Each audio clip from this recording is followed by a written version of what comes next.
অসমীয়া যুৱ মঞ্চই যে অবৈধ যি বাংলাদেশী এই বাংলাদেশীসকলক আমি সকীয়াই দিব বিচাৰিছোঁ যে তেখেতলোকৰ এই ভাষ্যবিলাক আমাৰ পচন্দ হোৱা নাই। তেখেতলোকে যে যি কৈছে মিয়ালেণ্ড, এই মিয়ালেণ্ড কিন্তু গৰু পিটন দিয়া হ'ব। কিন্তু এই মিয়ালেণ্ড চিয়ালেণ্ড ইয়াত নহ'ব।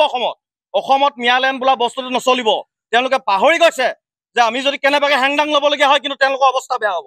কিন্তু আমি আজি এই সংবাদ মাধ্যমৰ যোগেদি আপোনালোকক আমি সকীয়াই দিছোঁ, এই মিয়াসকলক সকীয়াই দিছোঁ যে তেখেতলোকৰ যি ভাষ্য, এই ভাষ্য এই অসমত অসমীয়াহে দপদপনি হ'ব, ইয়াত কিন্তু মিয়াৰ দপদপনি নহ'ব। কিন্তু আজি সংবাদ মাধ্যমৰ যোগেদি আকৌ আমি জনাই দিব বিচাৰিছোঁ, আমাৰ আমগুৰিত যিসমূহ আমাৰ মিয়া আছে, মিয়াসমূহ কিন্তু 12 ঘণ্টাৰ সময়ৰ ভিতৰত কিন্তু তেওঁলোকে আমাৰ ইয়াৰ আমগুৰি পাই যাব লাগিব। আজি সংবাদ মাধ্যমৰ যোগেদি আপোনালোকক আমি স্পষ্ট কৰি দিছোঁ। অসমীয়া যুৱ মঞ্চই তেওঁলোকে কয় এবাৰ অসমত মিয়ালেণ্ড কৰিম বুলি কয়। আজি আমি আমাৰ প্ৰশাসনকো আমি ক'ব বিচাৰিছোঁ, আমাৰ অসমৰ মুখ্যমন্ত্ৰীক আমি জনাব বিচাৰিছোঁ, এই যে মিয়ালেণ্ড বিচাৰিছে মিয়ালেণ্ডবিলাকৰ ওপৰত বিহিত ব্যৱস্থা লওক, অন্যথা কিন্তু আমি অসমীয়া যুৱ মঞ্চতে হাত সাৱটি বহি নাথাকিম। আমি কিন্তু আজি আমগুৰি ইয়াৰ পৰা আমি সকীয়াই দিব বিচাৰিছোঁ অসমীয়া যুৱ মঞ্চই যে আমি 12 ঘণ্টা সময় আমি মিয়াসকলক আমি 12 ঘণ্টা সময়ৰ ভিতৰত তেখেতলোকে আমাৰ ইয়াৰ আমগুৰি স্থানৰ পৰা তেওঁলোক যাব লাগিব, এই স্থান ত্যাগ কৰিব লাগিব, অন্যথা কিন্তু পৰিস্থিতি কিন্তু ভয়াৱহ হ'ব।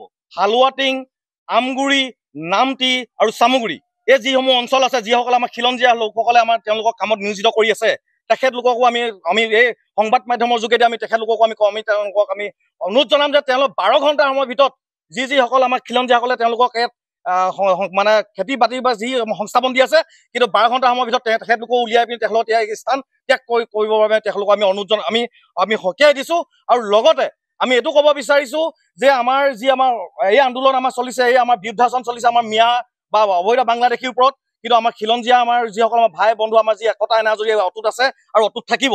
কিন্তু আমাৰ এটাই অসমীয়া যুৱ মঞ্চৰ পৰা আমি এটাই কৈছোঁ যে মিয়াসকল আমাৰ অসমত দপদপনি নচলিব, বিশেষকৈ উজনিত নচলিবই। আৰু উজনি বুলি কোৱাৰ লগে লগে আমাৰ আমগুৰি, বিশেষকৈ মই ক'ব লাগিব আমগুৰি, প্ৰথম আমাৰ নিজৰ আমগুৰি স্থানীয় জেগাৰ পৰা আমি সকীয়াই দিব বিচাৰিছোঁ। আমগুৰিৰ পৰা আমাৰ চাফা অভিযান আৰম্ভ হ'ব আৰু 12 ঘণ্টা সময় বান্ধি দিছোঁ এই মিয়াসকলক এই স্থান ত্যাগ কৰিব লাগিব। আমগুৰিৰ পৰা আমগুৰি, নামটি, হালুৱাটিং এই অঞ্চলসমূহৰ পৰা বা চামগুৰি যিসমূহ আমাৰ মিয়া ইয়াত কাম কৰি আছে, তেখেতলোকে ইয়াৰ পৰা কিন্তু স্থান ত্যাগ কৰিব লাগিব আগন্তুক 12 ঘণ্টা সময়ৰ ভিতৰত।